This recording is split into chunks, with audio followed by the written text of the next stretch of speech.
Download करें जनमत Haryana app. BJP Jajpa सरकार माहिर है लीपापोती करने में।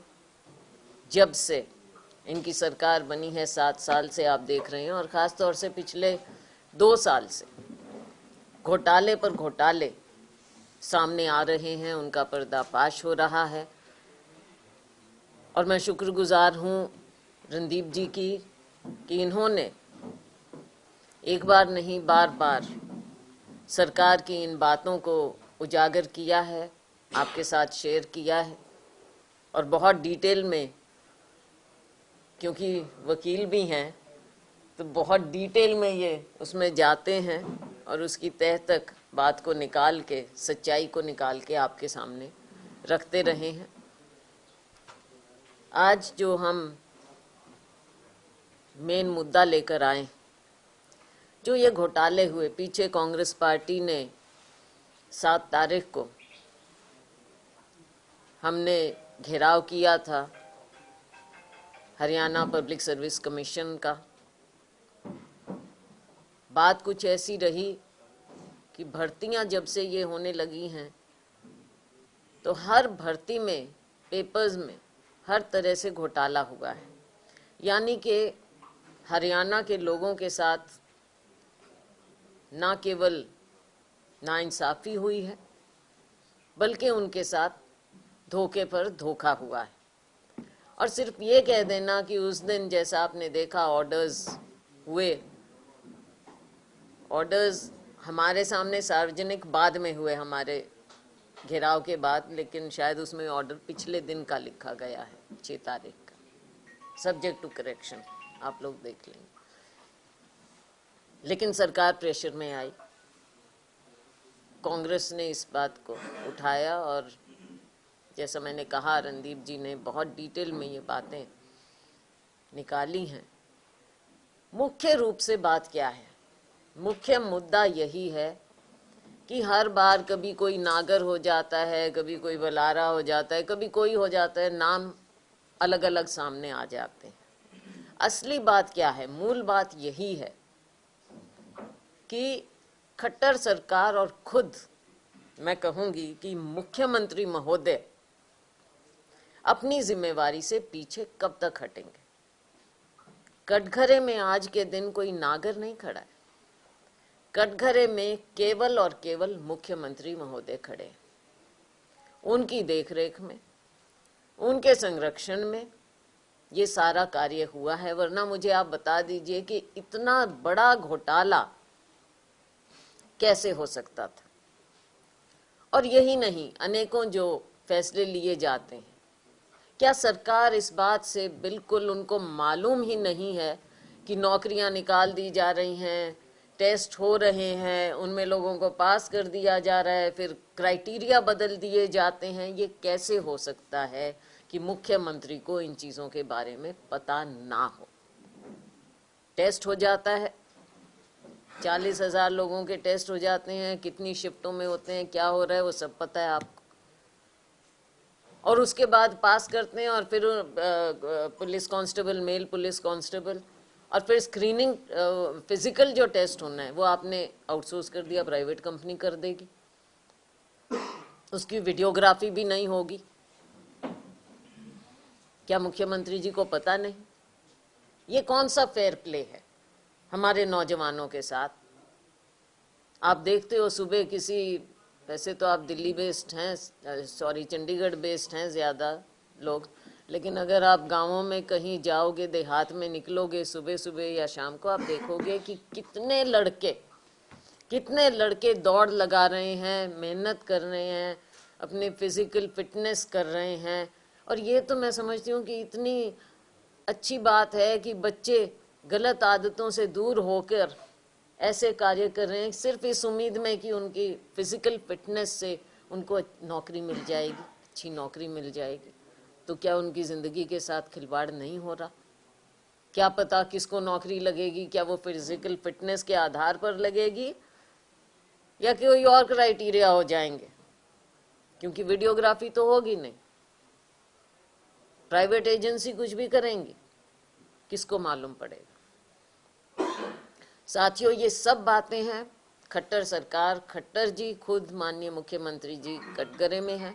और ये मैं कह सकती हूँ अपने साथियों के साथ कि कांग्रेस सरकार आएगी, हम एक एक चीज की जांच करवाएंगे, एक एक चीज की जांच होगी और तब निकलेगी इसकी असलियत। क्योंकि अभी लीपा पोती के अलावा कुछ नहीं हो रहा है। तो मैं ज़्यादा कुछ नहीं कह के, क्योंकि हमारे कॉलीग साथी रणदीप जी इसके बारे में बोलना चाहेंगे और इन्हें ज़्यादा डिटेल्स मालूम है, तो मैं I will hand over to Randeep ji. शुक्रिया शैलजा जी, चंद्रमोहन जी, रामकिशन जी, अजय जी, शैली जी, नीले भाई। जैसा प्रदेश कांग्रेस कमेटी की अध्यक्षा कुमारी शैलजा जी ने कहा, दलालों का साथ और हरियाणा के युवाओं के भविष्य का विनाश, अब ये नारा है खट्टर सरकार का, भाजपा जजपा सरकार का।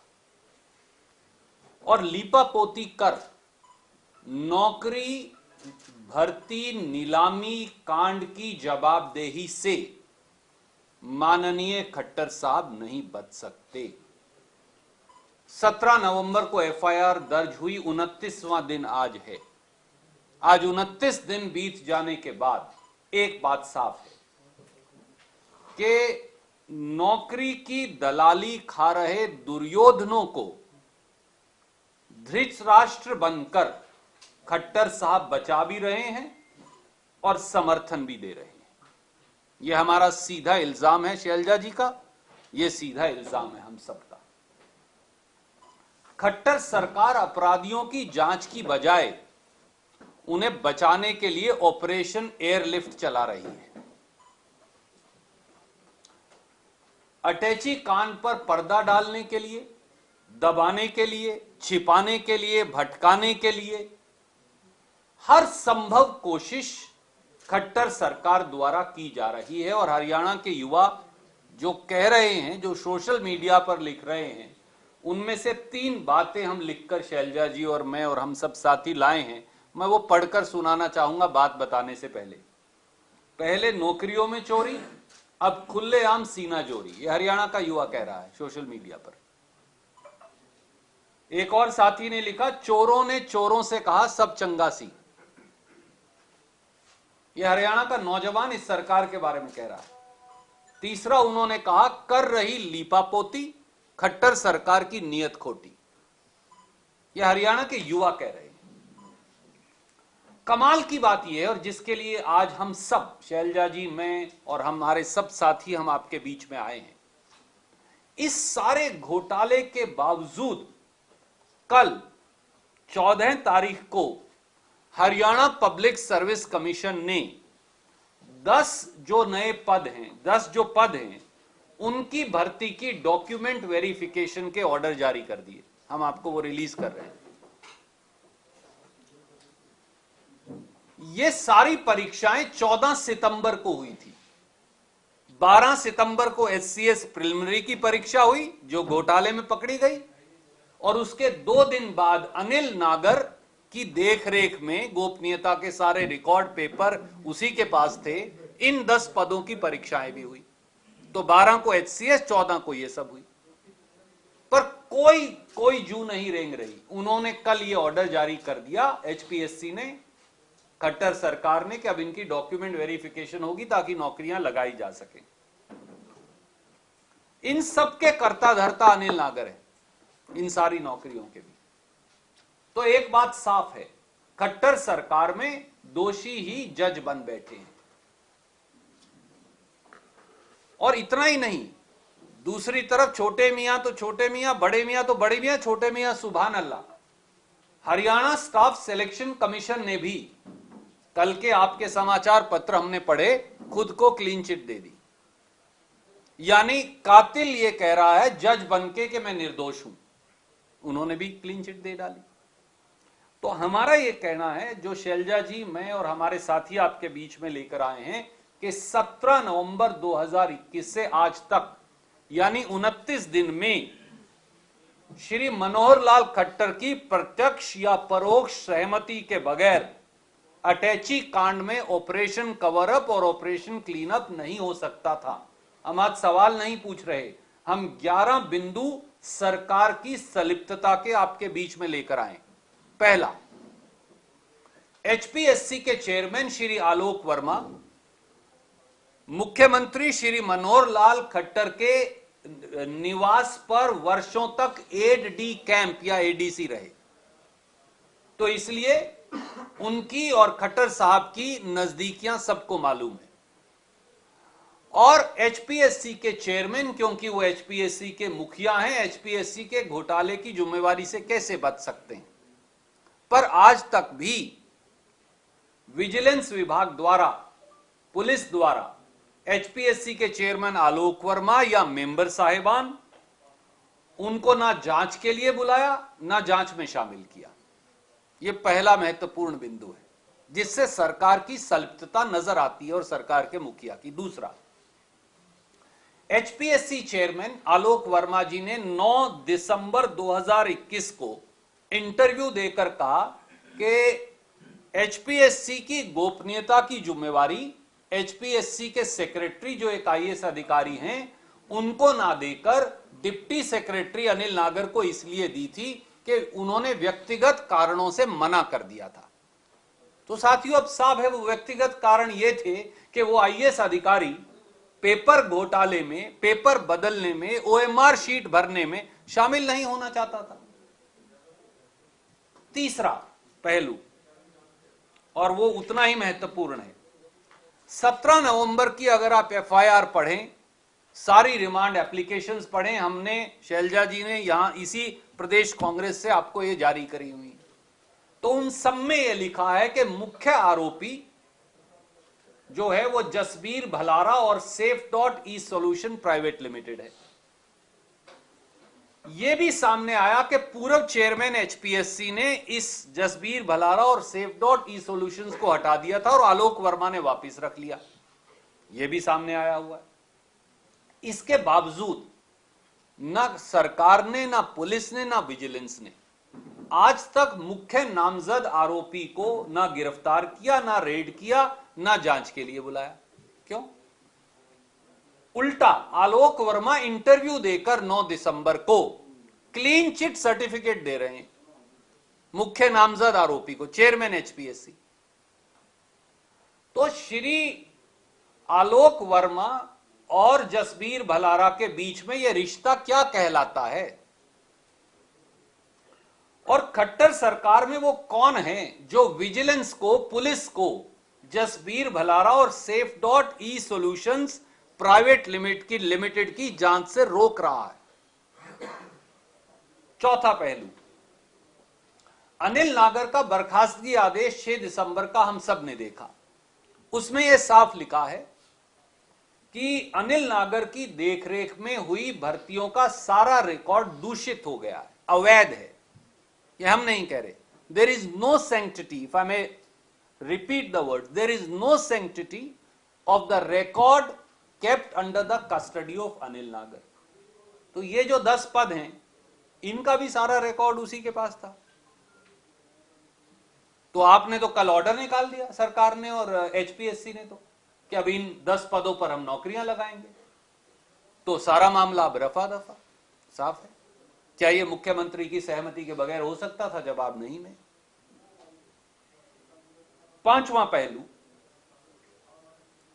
17 नवंबर का जो एफआईआर है और रिमांड जो दरखास्तें हैं और 6 दिसंबर का जो बर्खास्तगी का ऑर्डर है, उसमें यह साफ लिखा है कि डेंटल सर्जन और एचसीएस प्रिलिमिनरी में पैसा लिया गया और 40-40 लाख रुपए से ज्यादा तक पैसा लिया गया, सारी नौकरियां बेच दी गई। इसके बावजूद भी आज 29 दिन बीत गए, खट्टर साहब से पूछो तो वो कहते हैं एचपीएससी ने रद्द करेगा, एचपीएससी से पूछो तो वो कुछ कह ही नहीं रहे। ना आज तक डेंटल सर्जन का पेपर रद्द हुआ, ना एचसीएस प्रिलिमिनरी का रद्द हुआ। क्या यह सरकार की संलिप्तता को नहीं दिखाता?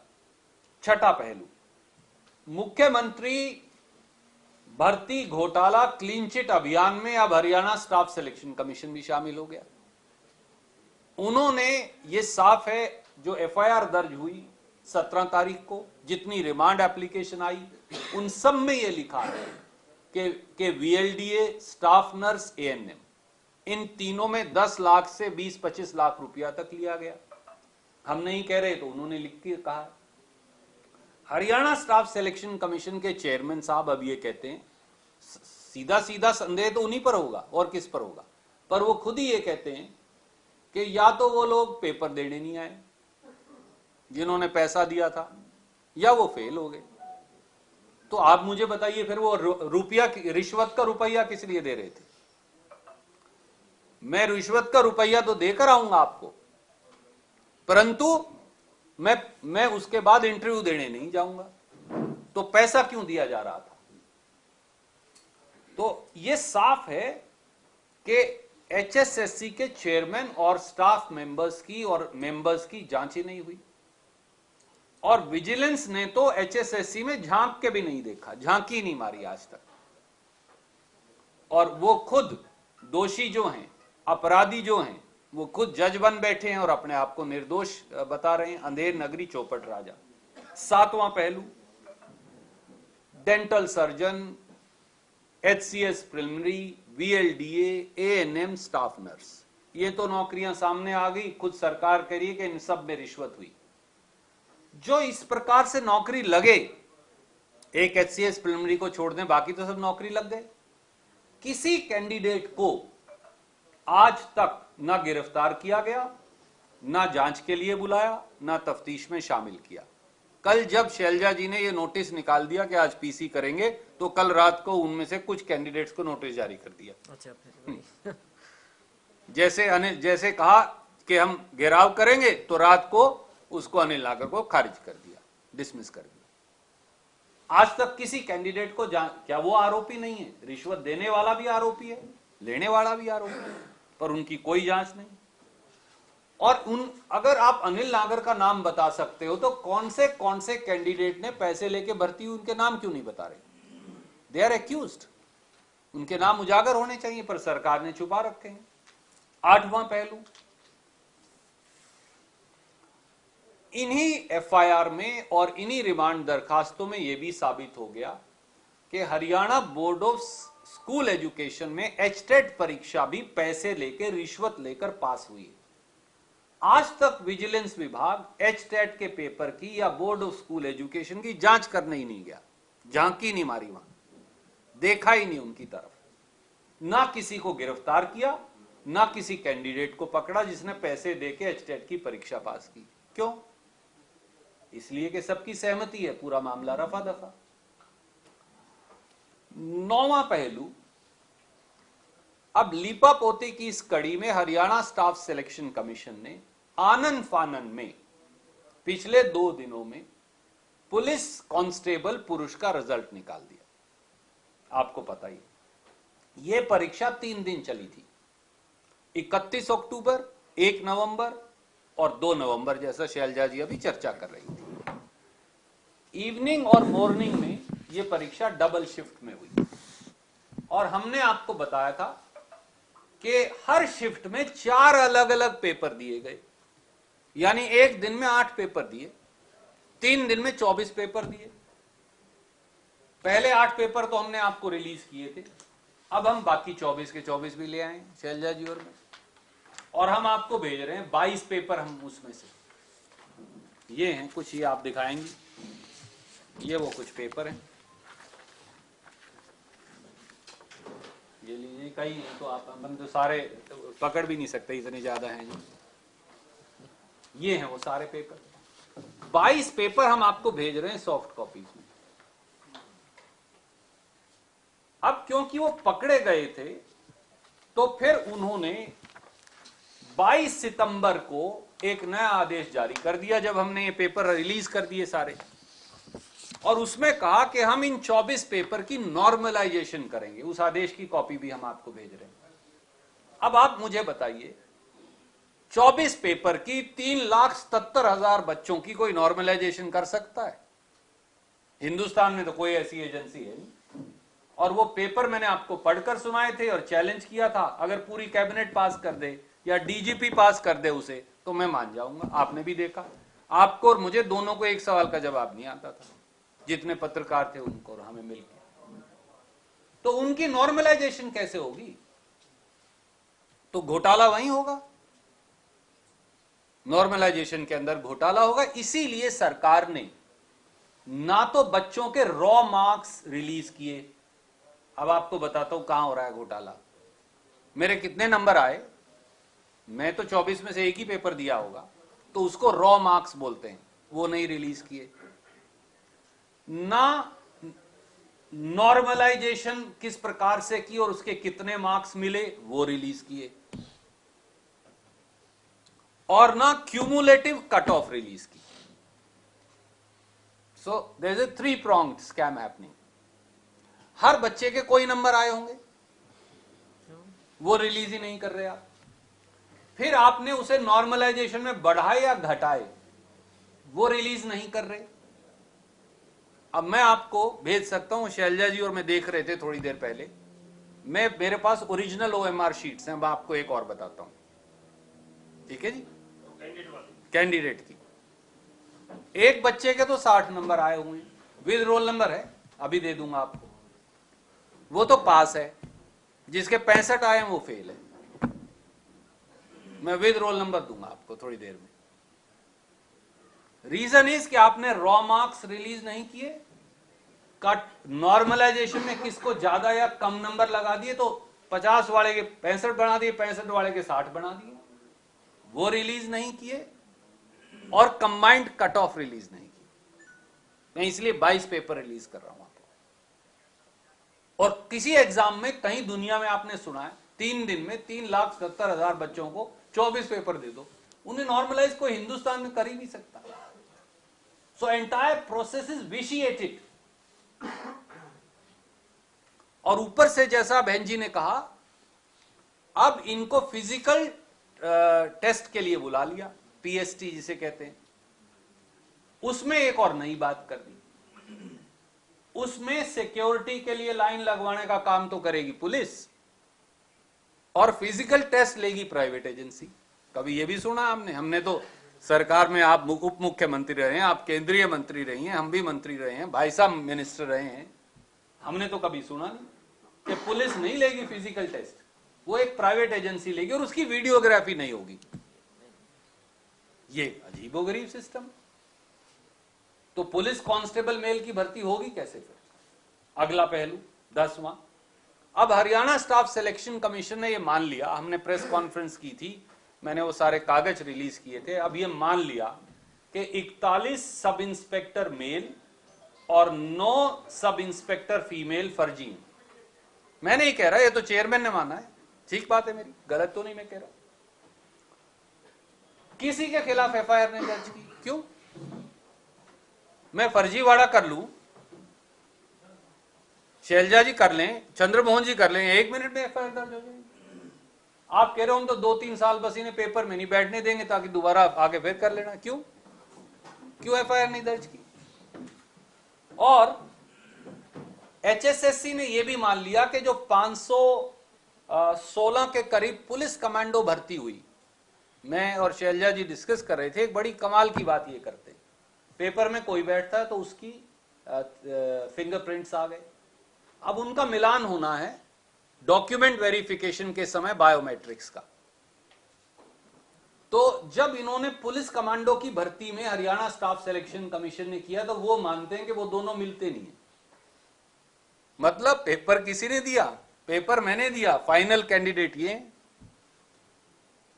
तो पुलिस कमांडो में तो हो गया। अब इन्होंने क्या किया कि पुलिस कांस्टेबल में और SI में फिंगरप्रिंट और बायोमेट्रिक्स का मिलान ही नहीं होगा। क्यों?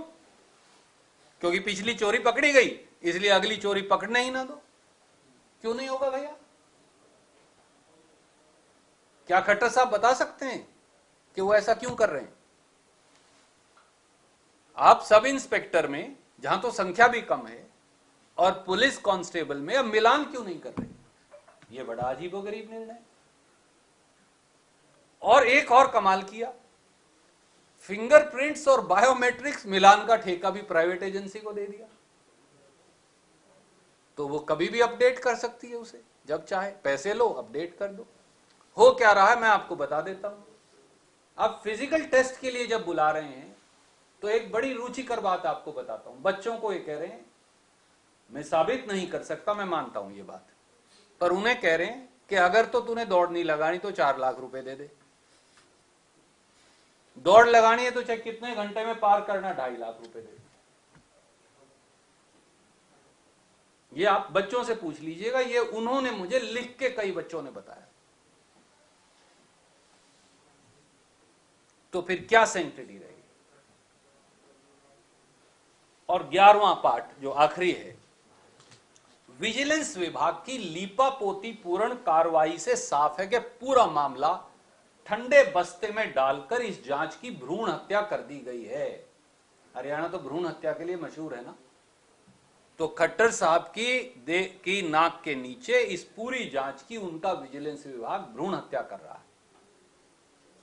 देखिए, विजिलेंस विभाग द्वारा आरोपी अनिल नागर, अश्वनी शर्मा और नवीन, इनको कौंड जिला भिवानी, रिठाल जिला रोहतक, सोलन हिमाचल प्रदेश, शिव कॉलोनी सोनीपत, नोएडा, गाजियाबाद और यूपी के अन्य ठिकानों, ये रिमांड की दरखास्तों में लिखा है कि यहां इन्होंने सारे सबूत छुपा रखे। वो लेके ही नहीं गए वहां।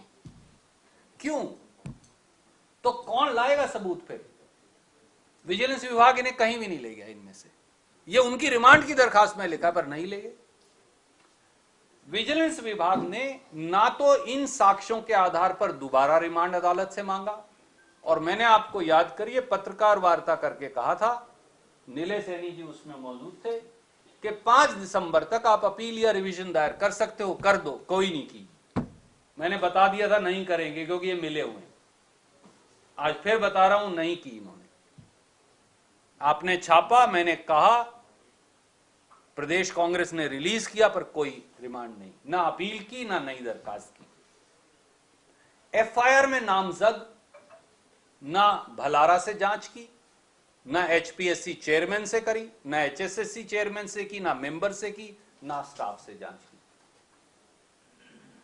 उल्टा अदालत को यह लिखना पड़ा आदेश में, जिसकी प्रतिलिपि मैंने आपको पहले दी थी, कि सरकार जो है, विजिलेंस विभाग जांच करना ही नहीं चाहता। ये मैं नहीं कह रहा, आपको ऑर्डर पढ़ के सुनाया था मैंने। उन्होंने ऑर्डर में लिखा है कि एसआई ने कहा, जो कि मैं एसआईटी का हेड हूं, जो इंस्पेक्टर आया था, पर उसने कहा मेरे पास कागज नहीं, कागज किसी और के पास है, वो आया ही नहीं है। ये ऑर्डर में जज ने रिकॉर्ड किया और उसने लिखा कि बिल्कुल गंभीर नहीं। ना आज तक शिक्षा बोर्ड की जांच की, ना किसी और की। तो साफ है कि पर्दा गिर गया, जांच बंद हो गई और सब चंगा सी। सच्चाई यही है। और जैसा शैलजा जी ने कहा, इसकी जवाबदेही से मुख्यमंत्री नहीं बच सकते। कांग्रेस की जब सरकार आएगी, हम इस सारे मामले की जांच करवाएंगे और जो जो दोषी पाएगा उसको जेल की सलाखों के पीछे भेजेंगे। कोई प्रश्न आप पूछना चाहें, हम सब यहां मौजूद हैं। दो चीजें अपडेट हैं इसमें। तो कल मैंने विजिलेंस में बात की थी, विषय तो चल ही रहा है जांच का, कि उन कैंडिडेट्स को क्या बुलाया जिनके रोल नंबर एफआईआर में थे, रिमांड पेपर में थे, पेपर पास हुए और उनका ओपन है कंप्लीट सीक्रेट का है। तो जिनके रोल नंबर है उनके रिजल्ट भी क्लियर है कि 7 एससीएस के साथ हैं और 13 उधर से। तो एक तो उन्होंने बताया कि नोटिस भेजते हैं, वो फिर आपने भी अपडेट किया कि नोटिस भेजते हैं। जब इन्होंने नोटिस निकाला उसके बाद वो नोटिस भेज दिया। लेकिन मैंने 2 विषय जो थे, जसबीर की सेफ डॉट की सोल्यूशन कंपनी, जिसका एफआईआर में जिक्र है और जहां से बेस है पूरी एफआईआर का, आलोक वर्मा जो चेयरपर्सन है एचपीएससी के, उन्होंने कहा कि इस एजेंसी को एचसीएस डेंटल का कोई परीक्षा देने का, ऑनलाइन आवेदन देने का, मनी का कोई काम नहीं। ये गलत तथ्य है। एफआईआर में बेशक कुछ भी लिखा, लेकिन हमारे एचपीएससी में किसी प्रकार का कोई काम नहीं किया। एक ये था। पहले इसी का जवाब दे देते। मैंने वो साक्षात्कार पढ़ा। इसके 3 पहलू हैं। नंबर 1, क्या पूर्व चेयरमैन पचनंदा ने गड़बड़ियों के आधार पर इस कंपनी को खारिज किया था या नहीं? जवाब हां में है। क्या आलोक वर्मा ने इस कंपनी को गड़बड़ियों के बावजूद दोबारा काम दिया कि नहीं, उसका जवाब भी हाँ में है। और अगर वो साक्षात्कार आप पढ़ें ध्यान से, तो उन्होंने सिर्फ ये कहा कि ऑनलाइन एप्लीकेशन रिसीव करने का काम नहीं दिया। तो भैया हमने कब कहा? उसमें तो लिखा पेपर चेकिंग का, पेपर स्कैनिंग का, OMR शीट स्कैनिंग का, उससे वो साफ बच गए। इंटरव्यू में एक शब्द नहीं कहा। तो क्यों नहीं बताते खट्टर साहब और आलोक वर्मा जी पत्रकार वार्ता करके कि ये रिश्ता कहलाता क्या है उनका भलारा के साथ? वो बताएं कि उसको क्या क्या काम दिया। मैं आज आपके माध्यम से और पत्रकार साथियों के माध्यम से मैं और शैलजा जी ये पूछते हैं खट्टर साहब से, खट्टर साहब बताइए, जसबीर भलारा ने पिछले 7 साल में HPSC और HSSC में किस किस पेपर के लिए क्या क्या काम दिया है, ये सार्वजनिक करिए।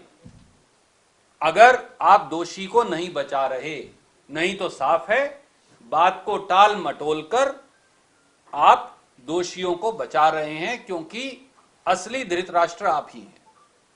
एक सवाल मेरा इस जी प्रकरण में। जी सर, आपने बताया कांस्टेबल की परीक्षा में कहा गया है कि भाई अगर आपने दौड़ नहीं लगानी तो 4 लाख रुपए दीजिए। मैंने कहा मैं साबित नहीं कर सकता। आपने कहा, चलो आपको कहा होगा किसी ने, आपने बताया, बच्चों ने ये बताया। मेरी बात तो सुनिए, मेरी सवाल सुनिए। जी, आपने कहा कि भाई 4 लाख रुपए दे दीजिए, आपको दौड़ नहीं लगानी पड़ेगी, और दौड़ लगानी है तो 2.5 लाख रुपए दीजिए। तो किसी भी सरकार से आप इससे उच्च कोटि की पारदर्शिता की क्या उम्मीद कर सकते हैं, जब पूरा सिस्टम पहले बता रहे हैं आपको, और इससे ज्यादा पारदर्शिता क्या चाहिए? मैं आपकी बात से संपूर्ण तक, मैंने पहले ही कहा, पहले दिन ये कहा था कि खट्टर साहब की सरकार में भयमुक्त पारदर्शी भ्रष्टाचार है, भयमुक्त पारदर्शी भ्रष्टाचार है। और आप याद करिए, मैं आज तीसरी बार फिर दोहराता हूं, अनिल नागर ने जांच एजेंसी को तथाकथित, जिसका मेरे पास डायरेक्ट एविडेंस अभी नहीं है, कहते हैं कि एक वीडियो दिखाया। उस वीडियो में सरकार के बहुत बड़े ओहदे पर बैठे एक व्यक्ति OMR शीट भरवा रहे थे, और मुख्यमंत्री के एक बिल्कुल निजी व्यक्ति भी एक ऐसे स्थान पर अगर उसका खुलासा हो जाए तो बहुत बड़ी बात हो जाएगी, वहां बैठकर OMR शीट भरवा रहे थे। उसका ना CM साहब जवाब देते कि भाई हमने कहा बता दो यार ऐसा वीडियो कोई है या नहीं है, हो सकता है हमें मिसलीड कर दिया हो बताने वाले ने, हो सकता है एजेंसी में से किसी ने हमें गलत बता दिया हो, ये भी बता दो, पर वो भी नहीं बताते। कोई और प्रश्न साथी पूछना चाहे? तीसरा जो जिले से ये पूछा कि 40 स्टाफ नर्स 4 VIP 15-16 नर्स का तो नवीन ने दोबारा एग्जाम में कहा। पहले तो उसने कहा कि मैं वहाँ स्पेस में पैसे देके लगवाता था, लेकिन मैंने तो फिर उसने कहा कि मैं 10-10 लाख रुपए असनी और उसके साथ मिलकर 10-20 मिलकर ये पैसे लगवाते थे। तो क्या उसकी जांच हुई? तो उन्होंने कहा कि जांच के दौरान इन आरोपियों की बात में कोई साबित नहीं हुआ, कोई ये बात साबित नहीं हुई, दावा उनका गलत नहीं हुआ, इसलिए HSC से जुड़ी मामले की कोई जांच नहीं। Clean chit. पर आदरणीय मित्र, आप ना तो अश्वनी शर्मा को ना नवीन को, जहां ये सबूत रखे गए हैं शिव कॉलोनी सोनीपत में, सोलन हिमाचल प्रदेश में, लेकर ही नहीं गए। ये तो रिमांड एप्लीकेशन कहती है आपकी। तो जब आप लेकर ही नहीं गए तो सबूत कहां से आएंगे? आप तो उन्हें ये कह रहे हो भैया हम नहीं लेकर जाएंगे कहीं भी, तुम सरकार के दामाद बनो, रिलैक्स करो, अपनी बेल करवा लेना। मैंने बहुत कहा कि रिमांड एप्लीकेशन नहीं फाइल करो या इसकी अपील दायर करो, इसका टाइम है इतना, कोई नहीं। तो जहां उन्होंने सबूत रखे हैं वो पैसे के लेन देन के और पेपरों के, आप विजिलेंस विभाग उन्हें वहां लेकर ही नहीं गया। और ये जज ने भी रिकॉर्ड किया और कहा कि विजिलेंस विभाग जांच करना ही नहीं चाहता। क्यों नहीं चाहता? क्योंकि ऊपर से आदेश है। ऊपर से आदेश किसके हैं? स्वाभाविक तौर से मुख्यमंत्री जी के हैं।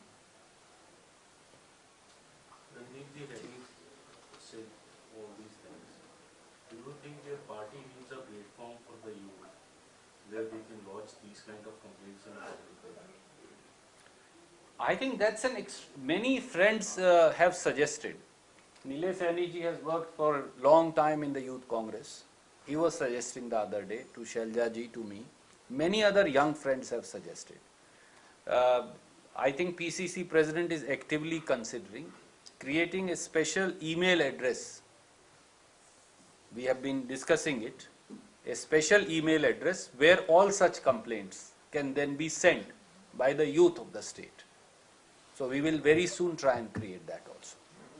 शैलजा इस टॉपिक से हटके एक बात पूछना आपसे कि पंजाब और राजस्थान में सेक्टर बन चुका पार्टी का, तो हरियाणा की बारी कब आएगी? आप ऐसा है, हमारी प्रेस कॉन्फ्रेंस डीरेल करोगे मेरा आपसे ये अनुरोध है, आज हरियाणा के युवाओं की जिंदगी का विषय है जिसे लेकर हम आपके बीच में उपस्थित हैं। मुझे मालूम है जो आप सवाल कर रहे हैं वो बड़ा महत्वपूर्ण है और मैं आदर करता हूं उसका, पर मेरा आपसे अनुरोध है कि हम अगर भटक जाएंगे तो हरियाणा के युवाओं के भविष्य को खट्टर साहब भटका देंगे। एक तथ्य और सामने आया कि फरवरी 2014 में डिप्टी सेक्रेटरी का पद क्रिएट हुआ था और नियुक्ति भी फरवरी 2014 में। वो तो हमें पहले से ही मालूम है, मैंने आपको अगर याद हो तो इसकी चर्चा पहले भी की थी। सवाल बड़ा सीधा है, एक आदमी जो 4 साल पहले नौकरी लगता है, जो 2004 से 2016, इसलिए तो कहा कि गठबंधन का उम्मीदवार है अनिल नागर। 2004 में ये भाजपा चौटाला सरकार में नौकरी लगा था और 2016 में फिर इसी गठबंधन सरकार ने उसे नौकरी ज्वाइन करवाई, तो गठबंधन का उम्मीदवार है वो। और पहले आपने उसे एचटेट की परीक्षा का प्रभारी बनाया, फिर आपने उसे यहां लगा दिया। सेक्रेटरी कहता है मैं तो गोपनीयता का रिकॉर्ड रखूंगा नहीं क्योंकि वो तो आईएएस अधिकारी है, गड़बड़ में शामिल नहीं होगा। अब आप उसे बर्खास्त कर देते हैं, कहते हैं सब रिकॉर्ड गड़बड़ है, पर उस रिकॉर्ड के आधार पर आप भर्ती कर रहे हैं, तो साफ है कि इशारा किसका है। रणदीप जी, आप इस मामले में बारीकी से तथ्यों के साथ आ रहे हैं, प्रेस कॉन्फ्रेंस कर रहे हैं, लेकिन युवाओं को साथ लेकर कोई विरोध प्रदर्शन करने की योजना हो, हालांकि आपका विरोध प्रदर्शन तो आपके ही नेता विपक्ष और पूर्व मुख्यमंत्री ठीक नहीं मानते। वो कहते हैं मैं तो संवैधानिक दायरे में रहने वाला इंसान हूँ और संवैधानिक दायरों से बाहर नहीं जाता हूँ, वो आपके विरोध प्रदर्शन में भी नहीं आते हैं।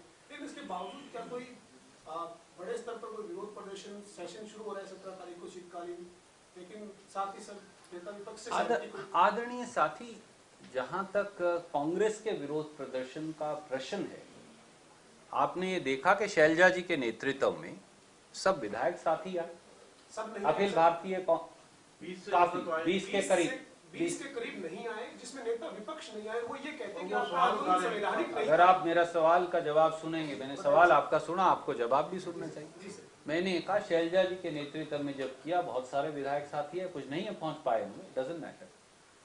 प्रदेश कांग्रेस के सभी लगभग नेता आए, अखिल भारतीय कांग्रेस कमेटी के सब पदाधिकारी आए, और वो आंदोलन का असर ये हुआ कि उस आंदोलन के चलते अनिल नागर, जिसको सुई की आंच नहीं आई थी, अनिल नागर को सरकार को मजबूरी में उस प्रदर्शन की वजह से बर्खास्त करना पड़ा।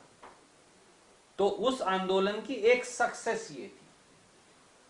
नेता विपक्ष नहीं आया, ये आपको भी मालूम है, ये हमें भी मालूम है, ये उनकी इच्छा है। उस आंदोलन को संवैधानिक नहीं मानते सर, आपके आंदोलन नहीं, आंदोलन को संविधान या ना संविधान, वो उन्होंने ये कहा था। आदरणीय मित्र, आपका टेलीविजन मैंने देखा था, उन्होंने कहा कि मैं एचपीएससी का घेराव करने नहीं जाऊंगा, ये उनकी इच्छा है। बेसिकली वर्ड था, मैं क्लबों को घेराव नहीं करूंगा, ये उनकी इच्छा है। के आगे रखो, वहां जाऊंगा। कई साथी एमएलए और भी नहीं आए, ये उनकी इच्छा है। पर पार्टी की अध्यक्षा के नेतृत्व में पार्टी ने अपना काम किया है। अब मैं आपको एक और बता देता हूं, शैलजा जी ने, सीएलपी लीडर ने आपस में चर्चा भी की है और पार्टी उस सारे मुद्दों को जो पार्टी ने उस दिन आपकी अध्यक्षता में उठाए, विधानसभा के अंदर उठाएगी, और पार्टी ने ऑलरेडी एडजर्नमेंट मोशन दे दिया है। इसलिए ये जो आप आपसी खटास की तरफ इशारा कर रहे हैं, इसमें अब कोई तथ्य बचा नहीं। मीठी हो गई।